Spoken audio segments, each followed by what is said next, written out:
چین په افغانستان کې په 1996 کال کې یو لویه غلطي وکړه او هغه دا و چې طالبان کله په اول ځل قدرت ته ورسېدل چین افغانستان سره خپل روابط ختم کړل او همدا غلطي و چې چین په ډېر وروسته هم پښیمانه ښکارېده. په همدې خاطر طالبان چې په دویم ځل کله قدرت ته ورسېدل چین تر ټولو اول هیواد و چې طالبانو سره خپل روابط جوړ کړل. خو ولې په اول ځل دا د چین لپاره یو لویه غلطي وه او دویم ځل دوی په افغانستان کې څه غواړي ترلاسه کړي؟ په اصل کې چین په افغانستان کې درې مهم اهداف لري او د همدغو اهدافو د ترلاسه کولو لپاره افغانستان دا اوس د چین د بهرنۍ پالیسۍ په لومړي کتار کې قرار لري. راځئ نن همدې موضوع ته لنډه او ساده کتنه وکړو. او زموږ هېواد ابادي ته ضرورت لري دا به د چین او د نورو هېوادونو په همکاري باندې د چین لومړنۍ ویره د ختیځ ترکستان وسلواله ډله ده. دا ډله د ایغور مسلمانانو لپاره ازادي غواړي او ایغور مسلمانان د چین په زنجیانګ ایالت کې اوسیږي. دوی غواړي چې په زنجیانګ ایالت کې اسلامي نظام رامنځته کړي. زنجیانګ ایالت د افغانستان له بدخشان سره هم ګډه پوله لري. ایغوریانو ته د ترکستان مسلمانان هم وایي. دا خلک له پیړیو پیړیو راهیسې خپل تاریخ او فرهنګ لري. دوی په 20مه پیړۍ کې خپله پاچاهي لرله او په خپلواک ډول یې ژوند کاوه. خو کله چې په 1949 کال کې د چین اوسنی دولت رامنځته شو د زنجیانګ ایالت او ایغور مسلمانان تر خپل کنټرول لاندې راوستل. له همدې وخته په چین کې ایغور مسلمانانو د ختیځ ترکستان د ازادۍ غوښتونکي ډلې په توګه مقاومت شروع کړ او دا مقاومت تر اوسه روان دی. دوی په چین کې بیلابیل خونړي بریدونه هم کړي دي لکه په 2009 کال کې د اورمقي ښار برید چې 200 کسان پکې ووژل شول. طالبان چې په 1996 کال کې واک ته ورسېدل چین ورسره خپل روابط ختم کړل. له همدې سره طالبانو د ختیځ ترکستان وسلوالې ډلې ته په افغانستان کې پناه ځایونه ورکړل.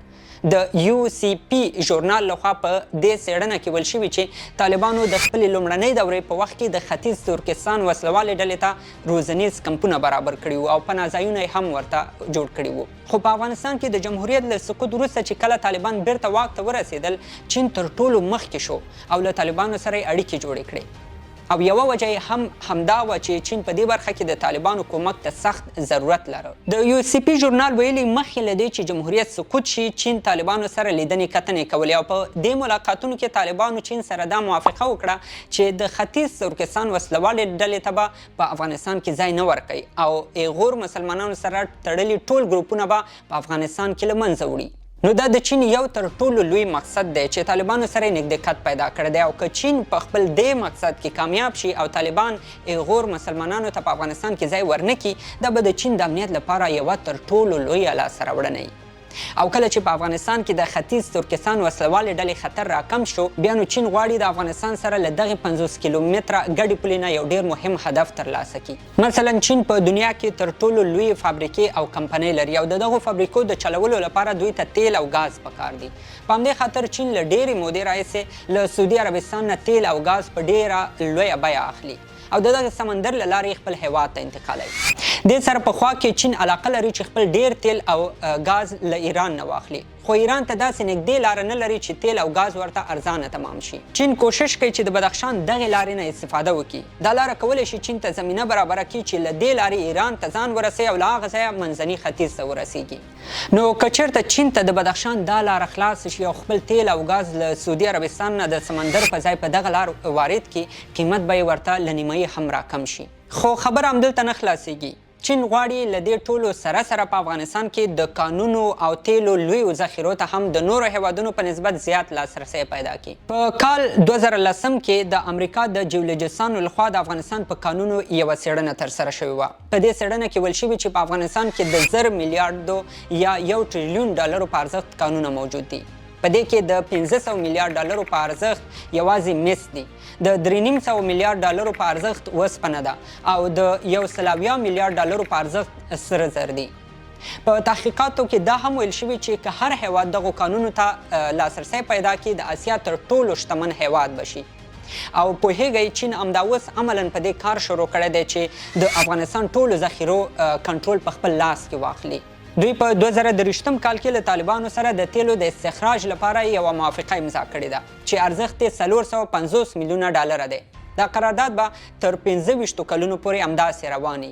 د همدې کال په اپریل میاشت کې د لیتیم ذخیرو په اړه هم قرارداد وشو او پوهیږئ د لیتیمو د استخراج لپاره چین طالبان ته څومره روپۍ ورکړې 10 میلیارډ ډالره. همداسې د مسو په اړه هم قراردادونه لاسلیک کړي دي او په مقابل کې چین ورته میلیونونه ډالر هم ورکړي دي. چین فکر کوي چې طالبان په اوس وخت کې د خپل نظام د چلولو لپاره پیسو ته ضرورت لري او که پیسې ورکول شي په ډېرې اسانۍ سره د افغانستان په بېلابېلو ذخایرو لکه قیمتي ډبرو، مس، اوسپنې، شوکاڼي، لیتیم، یورانیم، سره زر او تیلو باندې ښه کنټرول ترلاسه کولی شي. خو یوازې پیسې نه دي چې طالبان د نظام د چلولو لپاره ورته ضرورت لري. په نړیواله کچه د مشروعیت ترلاسه کول هم دوی ته تر ټولو مهم دي او د دې لپاره چین تر ټولو غوره هیواد دی. چین د ملګرو ملتونو په امنیت شورا کې د بشپړ غړیتوب لرونکو هیوادونو له ډلې دی. نو که د طالبانو په اړه په ملګرو ملتونو کې داسې پریکړه کیږي چې د طالبانو په تاوان وي، چین کولی شي دغه پریکړه ویټو یا لغوه کړي. همدارنګه چین په ملګرو ملتونو کې د طالبانو د رسمیت پیژندنې لپاره هم ښه لابي کولی شي. نو له دې ټولو معلوماتو دا نچوړ اخیستل کیږي چې چین له افغانانو سره کومک نه کوي، دوی د یو رژیم سره کومک کوي او همدا د چین د ماډرن ایکسپینشن پالیسۍ یا پراختیایي پالیسۍ برخه ده.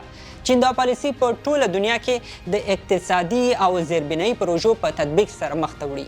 یعنی چین اول کوشش کوي چې په یو هیواد کې زیربنایي کارونو ته مخه وکړي، هغوی ته د اقتصادي پروژو ډاډ ورکړي او د وخت په تیریدو سره هغه هیواد قرار د چین په مالي مرستو تکیه شي او په آخره کې دا هیواد په مستقیم ډول د چین تر تاثیر لاندې راشي. د دوی یو لوی او ښه مثال پاکستان دی چې د چین په مرسته یې ډیر وخت گزاره وکړه، په چین تکیه شو، خو اوس د هغوی له کومکونو بغیر له سخت اقتصادي حالت سره مخ دی. نو په همدې خاطر د نړیوالو اړیکو کارپوهان په دې باور دي چې د سوپر پاور یا زبر ځواکو هیوادونو سره په روابطو کې باید له ډیر احتیاط نه کار واخیستل شي چې بیا وروسته ترې سرخوږی جوړ نشي. که څه هم دا یوه پراخه موضوع ده، خو زه هیله لرم چې دې ویډیو به تاسو سره د افغانستان په اړه د چین د اوسني رول په پیژندلو کې لا ښه مرسته کړي. په راتلونکو نورو ویډیوګانو کې به دا موضوع لا نوره ښه وڅېړو. دا وه زموږ د نن ویډیو هیله ده، خوښه شوې به مو وي. تر بیا د الله په امان.